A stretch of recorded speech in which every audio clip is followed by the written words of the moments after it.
मैं लूट गया हूँ बहनी, मैं बर्बाद हो गया हूँ। अरे ये कहाँ हो गए भैया तुला? ये तो हालत कैसे हो गई है?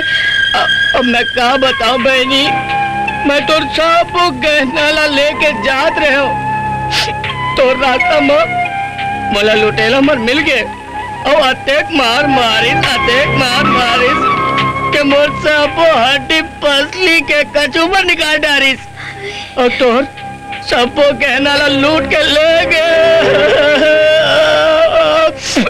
सही सलामत आगिस भैया, यही मोर भर बहुत है। फिर तोर कर्जा तो मोर ऊपर चढ़े रही बहनी और मैं तोर कर्जा ला उतारे बिना यहाँ नहीं जाऊं। मैं तोर खेत में कहीं भी काम कर लूं, मजदूरी बन जाऊं, लेकिन तोर कर्जा ला जरूर उतार दूं। अरे नहीं लागे भैया, ये तो मोर भाग के खेल है।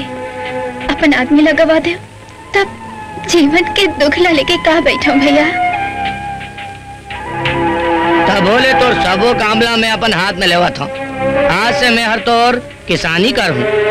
रुपया में 10 पैसा मैं रखूं और 90 पैसा तोला दे दे हूँ।